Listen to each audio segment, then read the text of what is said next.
오늘은 약속의 땅 제5가 죄에 물들어 있는 우리 첫 번째 시간으로 여호수아서 7장 1절에서 12절 말씀 우리 살펴보도록 하겠습니다. 이 폴검이라는 사람이 쓴 내가 정말 알아야 할 모든 것은 유치원에서 배웠다, 이런 책이 있었습니다. 이 책에 보면 그런 얘기가 나옵니다. 저자가, 이 폴검이라고 하는 저자가 어릴 적 살던 마을 얘기가 나오는데요. 그 마을에는 이렇게 막다른 도로가 많았다고 합니다. 그래서 길이 가다 보면 막혀 있는 그런 길이 많이 있었는데, 그래서 그 길들마다 이런 표지판이 있었답니다. No exit. 더 가는 길이 없다. 막다른 도로다. 길이 없다. 이렇게 표지판이 세워져 있었다고 합니다. 그런데 거의 대부분의 사람들은 이 표지판을, 도로 없음, 길 없음, 이 표지판을 보고도 멈춰서 돌아가야 되는데 멈추지 않고 대부분의 사람들이 지나가더라는 것입니다. 그리고 거의 끝까지 가서, 정말 이렇게 끝까지 가서 데드 엔드라고 했는데, 끝까지 가서 길이 없는 것을 보고서야 이렇게 그 막힌 길에서 후진을 해가지고 나아가는 것을 자주 보았다고 합니다. 그러면서 왜 사람들은 이런 도로 표지판이 있을 때는 돌아가지 않고 그 표지판을 몇 개나 지나가서 이 진짜 막다른 골목에 길이 막힌 것을 보고 나서야 돌아가는 것일까, 이렇게 묻는 장면이 나옵니다. 아마도 그 이유는 그런 것 같습니다. 이런 경고 표지판을 믿지 못하는 것 같습니다. 설마 길이 없겠어? 이렇게 생각하거나, 혹은 혹시 끝까지 가다 보면 또 다른 길이 있을지도 몰라 하고, 이렇게, 그래서 사람이 이 길로도 지나갈 수 있을지도 몰라, 그런 마음이 있어서 이 표지판을 보고 안 돌아섰다가 결국 실제로 막혀 있는 그 길을 보고 나서야 결국 돌아서는 것입니다. 돌아서게 되는 것이 아닌가 싶습니다. 참 그렇습니다. 사람들은, 참 지혜로운 사람은 어찌 보면 끝까지 가는 사람이기보다 이렇게 여기서 막다른 도로, 길 없음이라는 이 도로 표지판을 봤을 때에 거기까지 끝까지 가지 않고 돌아서 나오는 사람이 참 지혜로운 사람이 아닌가. 그래서 남의 말을 들을 줄 아는 사람, 그리고 또 이미 그 길을 설계하고 그 길을 이렇게 본 사람이 만들어 놓은 표지판을 이렇게 참고하고 또 그 표지판에 맞추어서 이렇게 살아가는 사람이 지혜로운 사람이다, 이런 생각이 듭니다. 그런데 이렇게 표지판을 믿지 않고 이렇게 쭉 고집스럽게 멈추려 해도 멈추지 않고 나아가는 이런 사람들의 모습은 사실 그리스도인들이 신앙생활할 때도 마찬가지입니다. 그리스도인들에게 최근에 우리가 갈라디아서를 묵상했는데요. 갈라디아서에 보면 이런 말씀이 자주 나옵니다. 너희가 자유를 위하여 부르심을 입었으나 그 자유로 육체의 기회를 삼지 말고 오직 사랑으로 서로 종노릇하라. 자유를 위하여 부르심을 입었고, 그렇지만 그 자유로 육체의 기회를 삼지 말고 오직 사랑으로 서로 종노릇하라 하면서, 그러기 위해서 너희는 성령을 따라 행하고 그렇게 행하면 육체의 욕심을 이루지 않는다, 이렇게 계속 경고를 합니다. 여기 갈라디아서뿐만 아니라 로마서에도 가보면 성령을 따라 행하고 육체의 정욕을 따라 행하지 말 것을 이렇게 공고합니다. 말씀합니다. 그런데 그리스도인들은 이런 말씀을 듣고도 경고를 듣습니다. 그러면서도 주의하여서 이 육체의 욕망을 따라 안 살고자 애써야 되는데, 성령을 따라 살려고 애를 써야 되는데 그런 것이 없고 육체의 정욕을 성령을 따라 살려고 애쓰지도 않고 그냥 있습니다. 그러다 보면 육체의 욕망을 따라 살게 되는데 그럴 때 이 사람들의 생각이 이런 것 같습니다. 그리스도인들의 생각이 육체의 정욕대로 살더라도 살면 죄의 유혹은 있겠지만 나는 그 죄를 짓지 않을 거야. 육체의 정욕대로 좀 살아도, 죄의 유혹이 오겠지만 나는 죄를 짓지 않을 거야. 이런 생각.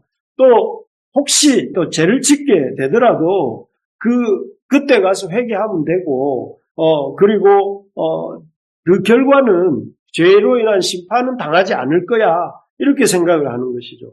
그리고 또, 그 죄로 인한 심판조차도 나중에는 어떻게 되겠지. 라고 아까 도로 없음의 표지판을 보고도 끝까지 갔던 그 사람들처럼 자꾸 이렇게 합리화를 하면서, 자꾸 죄에 대해서 타협하는 이런 모습이 우리, 그리스도인들에게 있습니다. 하지만 실제로는 그렇지 않습니다. 이런 경고 표지판을 무시하고 들어간 사람들이 결국은 후진해서 돌아오는 벌을 받듯이 그거는 그래도 막힌 길을 돌아서 나오면 되기라도 하지만 하나님의 경고의 말씀을 무시한 그 육체의 성령을 따라 행하고 육체의 욕심을 따라 행하지 말라는 이런 말씀을 무시하는 사람은 그 무시한 것에 대한 대가를 반드시 지불하게 된다 하는 것입니다. 그러므로 진짜 지혜로운 하나님의 백성은 이런 말씀을 들을 때에 육체의 욕심을 이루지 말고 성령을 따라 행하라는 이 말씀을 참 이렇게 금과 옥조처럼 여기면서 그 말씀대로 이렇게 살고자 애를 쓰는 사람이 지혜로운 사람이다 하는 것입니다. 저는 바라는 것이 우리 부르심의 교회를 다니는 사람들이 예수님을 믿는 우리 형제 자매들이 이 경고의 말씀을 하나님이 경고하시는 경고의 말씀을 진지하게 듣는 그래서 여기서 말하는 것처럼 성령을 따라 행하라 하잖아요. 행할래가 아니고 행하시오가 아니고 행하라 이렇게 말씀하신 것인데 그 말씀을 잘 듣고 그 말씀대로 살려고 애를 쓰는 좀 더 가도 죄의 요구에 좀 노출돼도 되지 않겠나? 좀 죄 지어도 어떻게 또 되지 않겠나? 이렇게 생각하는 것이 아니라 죄에 대해서 하나님이 성령을 따라 행하고 육체의 욕심을 이루지 않도록 살아라 이러면은 성령을 따라 행하기 위해서 계속해서 이렇게 애쓰는 그래서 굳이 그 말씀대로 따라 살지 않고 예를 들어서 다윗 같은 사람이 그 육체의 정욕을 따라 게으름을 피우다가 또 늦잠 자고 또 정욕을 따라서 남의 부인을 데리고 오고 또 그 부인을 또 이렇게 간음을 행해가지고 그 남편을 죽게 만들고 이런 아주 이렇게 자기의 육체의 정욕을 따라 살다가 자신을 믿고 어떻게 보면 자신은 육체의 정욕을 따라 살도 죄를 안 지을 것이고 죄를 짓더라도 뭔가 그 죄의 문제를 잘 피해갈 수 있을 것처럼 생각했지만 전혀 그렇지 않고 죄를 지었고 육체의 유혹을 받아서 죄를 지었고 죄를 지은 결과 심판을 받고 아주 그 아들 압살롬의 반역과 또 노년의 그 비참한 어떤 인생의 괴로움을 맛보게 되잖아요. 그런 것을 우리가 기억하면서 참 이렇게 그런 것들에 하나님의 말씀을 진지하게 듣고 하나님의 말씀을 그 진지하게 반응할 줄 아는 우리 부르심의 가족들이 되시기를 간절히 소망합니다.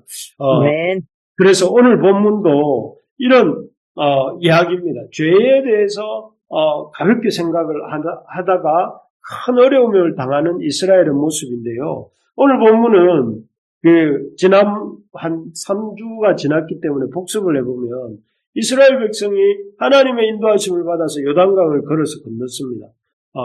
그 요단강이 갈라져서 그 가운데로 건넜지요. 그리고 그 요단강을 건너서 만난 첫 성 여리고성에서 그 이중 성벽으로 둘러싸여 있는 그 난곡불락 요새 여리고성을 이렇게 하나님 말씀대로 하루에 한 바퀴씩 제7일째는 7바퀴를 돈 후에 큰 소리로 외칠 때에 성이 무너져서 그 여리고성을 함락하게 되는 기적적인 이러한 사건을 경험하죠. 그래서 그랬던 이스라엘 백성이 요단강을 건너고 여리고 싸움에서 큰 기적 같은 승리를 얻었던 이스라엘 백성이 이 아이성에서 아모리 사람들과 싸우는 장면입니다. 참 방금 말씀드렸던 요단강도 하나 또 여리고성 함락을 생각해 보면 이 아이성은 그냥 당연히 이스라엘이 이길 거니 이렇게 생각할 만한 그런 전투였습니다. 그런데 놀랍게도 3,000명의 군대가 올라갑니다. 적지 않은 수죠.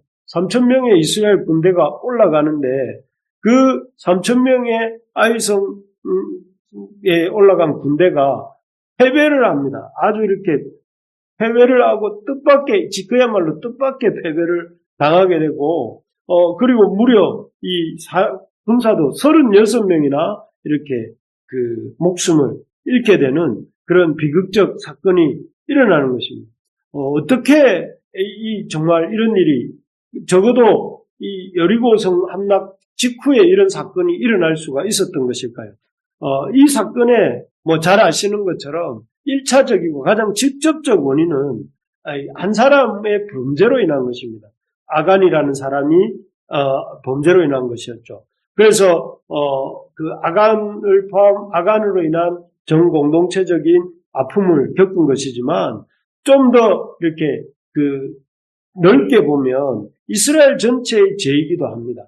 이스라엘 전체의 죄인데 이 아간의 죄와 이스라엘 전체의 백성의 죄를 통해서 우리가 죄가 어떤 것인지, 죄에 대한 하나님의 경고의 말씀을 어기게 될 때 어떻게 죄를 짓게 되고 그 죄의 결과를 어떤 대가를 지불하게 되는지를 오늘 본문을 통해서 이렇게 살펴보기를 원합니다. 죄의 특성과 결과, 첫 번째는 교만의 죄입니다. 아까 말씀드린 것처럼 1차적으로는 한 사람의 죄이지만 넓게 보면 이스라엘 전체의 죄라고 했습니다. 이스라엘은 저는 한마디로 교만의 죄다 이렇게 말할 수 있어요. 교만의 죄. 교만의 죄라고 말하는 이유는 이스라엘 백성이 사실은 여리고성 싸움에서처럼 이 아이성 싸움에서는 이 총력전을 버리지 않습니다.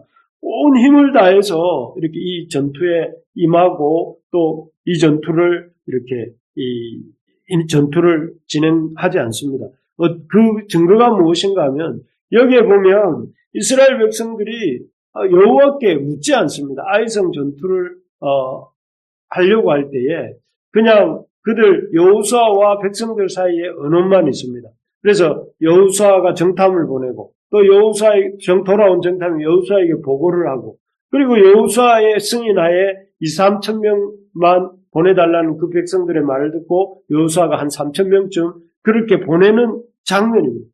여호와께 묻지도 않습니다. 그리고 백성들이 이렇게 뭐라고 하느냐 하면 3절 후반부에 보면 모든 백성을 보내어 수고롭게 하지 마시고 백성 중 3,000명만 그리 올라가게 가면 아이성 사람들에게 능히 이길 수 있겠다 하고 아주 이렇게 자신만만한 이런 모습을 볼 수가 있습니다. 그런데 여기서 이 사람들이 여호수아와 이 이스라엘 백성이 크게 망각하고 있는 것이 하나가 있습니다. 그게 뭐였냐면은 이 여리고성을 무너지고 여리고성이 함락되었을 당시에 이 사건을 이루신 여리고성을 이렇게 함락할 수 있게 하신 것은 하나님의 전적인 역사의 결과였습니다. 하나님이 참 그야말로 이스라엘 백성이 한 일은 여리고성 주변을 도는 일밖에 없었어요. 도는 일밖에 없었고 이스라엘 백성은 하나님 말씀대로 침묵하면서 이렇게 나팔을 불고 소리를 지른 것밖에 없었습니다. 그런데 놀랍게도 정말 이 여리고성이 무너졌고 또 그 이스라엘 백성이 여리고성을 함락할 수가 있었던 것이죠. 그것을 잊어버린 것입니다. 이 여리고성 싸움에 승리한 것이 마치 자신들이 잘 싸워가지고 승리한 것처럼 생각을 했기 때문에 그들이 한 행동이 뭐냐면 여호와께 여쭙지도 않고 자기들끼리 의논해서 2,000~3,000명만 올려보내면 되겠다 하고 3,000명을 올려보냈던 것이죠. 그래서 그 결과로 뜻밖의 패배를 당했고 그리고 무려 36명이나 되는 군사의 목숨을 잃게 되는 것입니다.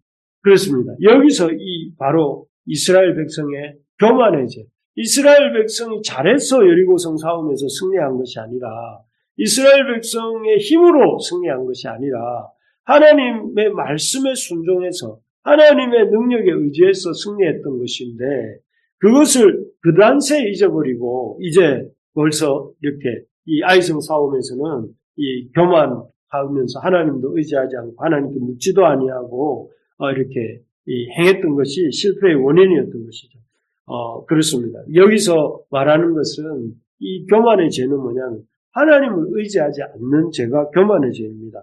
하나님이 이 백성이 승리한 때는 그 여리고성에서 보듯이 하나님을 의지할 때 하나님 백성이 승리합니다. 그리고 반면에 아무리 그 이스라엘 백성이 다 이길 것 같아 보이는 그런 상황이었지만 그 상황에서도, 아이성 상황에서도 하나님을 의지하지 않을 때 어떻게 됐습니까? 패배하고 말았죠. 이것이 참, 우리 가슴에 깊이 새겨야 되고요. 하나님을 의지하면, 하나님에 의지할 때 승리하고, 하나님을 의지하지 않을 때 패배하게 된다 하는 것을 늘 마음에 새기고, 우리가 교만의 죄가 아니라, 교만한 자가 아니라, 하나님을 의지하는 자가 되도록 힘써야 되는 것이죠.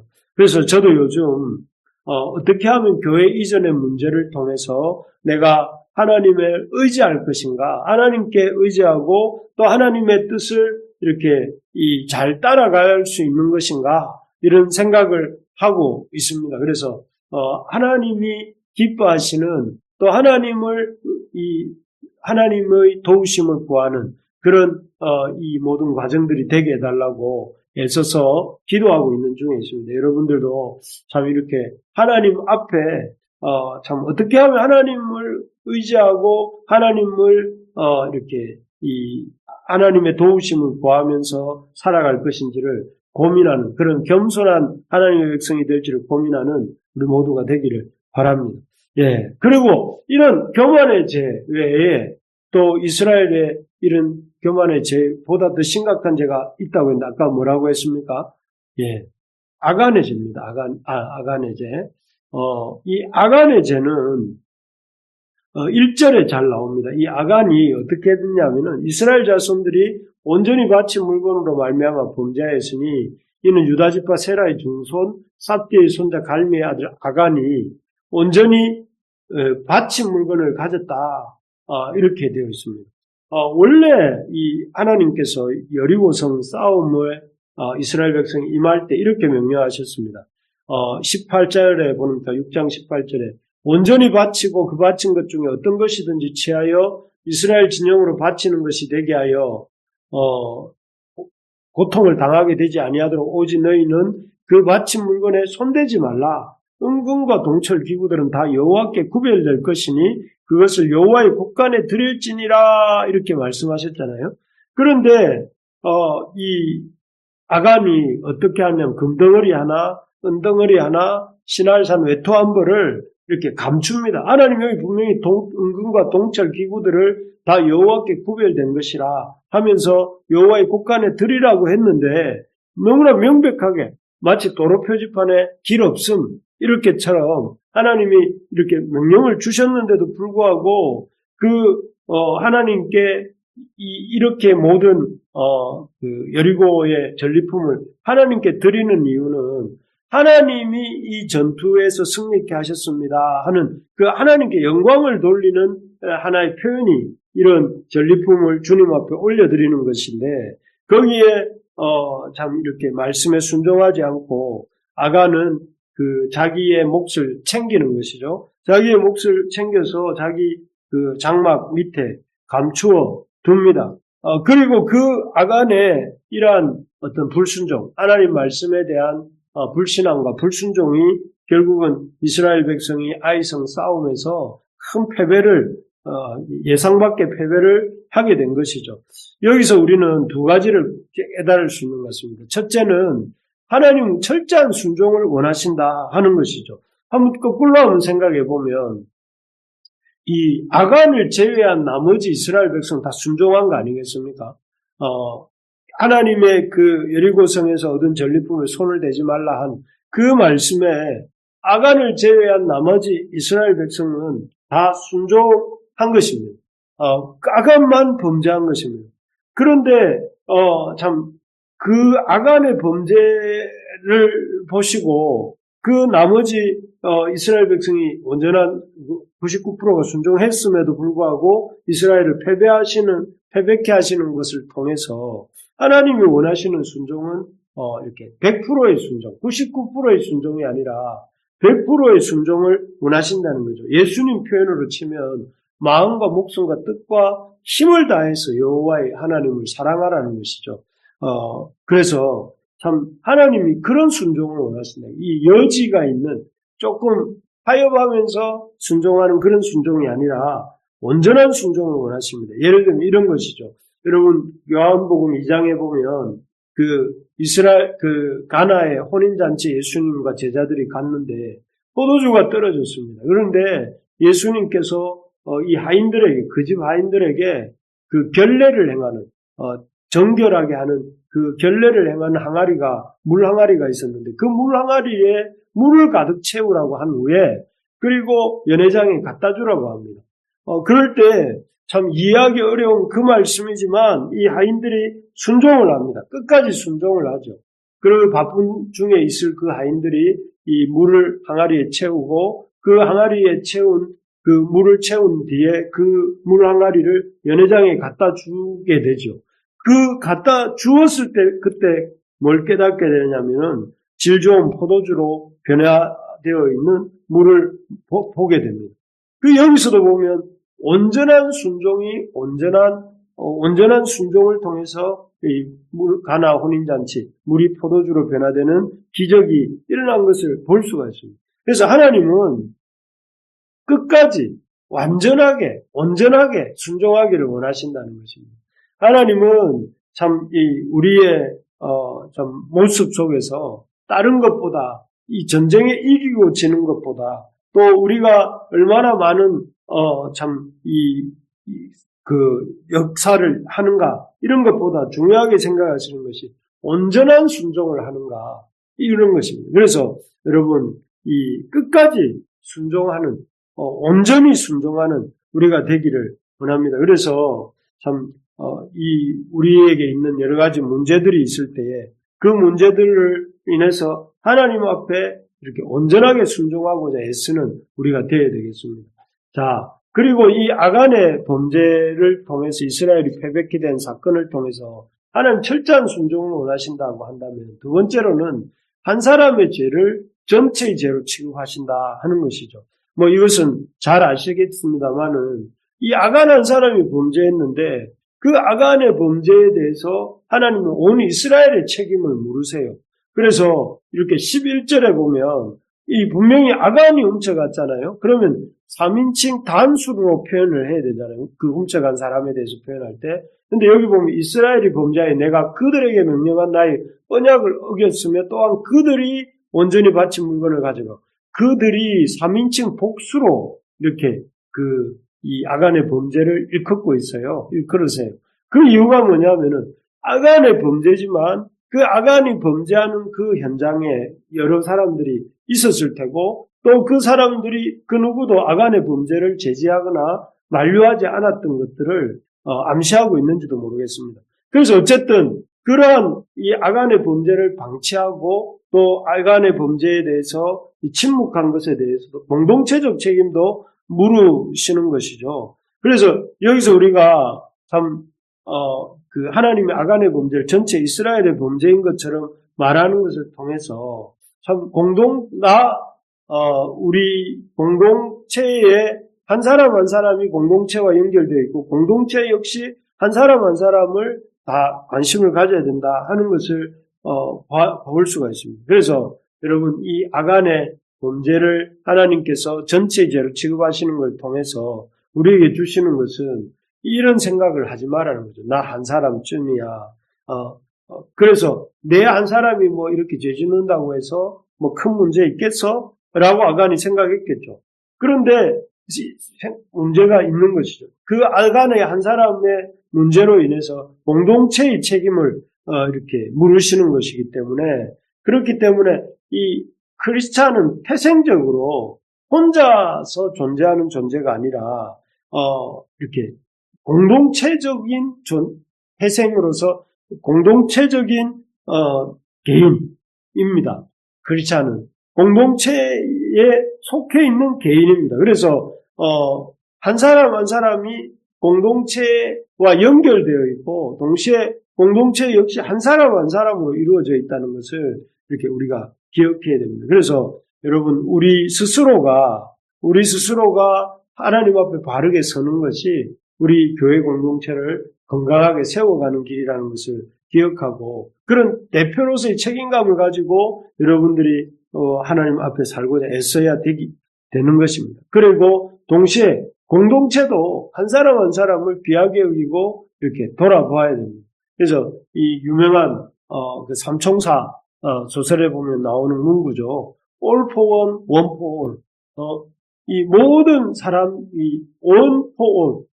각 사람은 전체를 위하고 전체는 한 사람 한 사람을 위하는 이런 구조가 되어야 되는 것입니다. 그래서 참 이 계절에 가을이라는 이 참 멋진 계절에 우리 부르심의 가족들이 개인적으로도 참 죄를 멀리하고 경건에 이르기를 힘쓰고 또 공동체 역시 그런 한 사람 한 사람을 격려하고 또 그런 한 사람 한 사람에게 힘을 북돋는 그런 이 계절이 되기를 소망합니다. 그래서 참 죄를 가볍게 생각하지 말고 개인의 죄를 가볍게 생각해서도 안 되겠고 하나님을 의지하지 않는 것도 큰 죄라는 사실을 우리가 기억하면서 경건에 힘쓰는 그런 이 가을 짧지만 빠르게 지나갈 이 가을이 우리에게는 경건에 힘을 쏟는 그런 계절이 되기를 주님의 이름으로 축복합니다.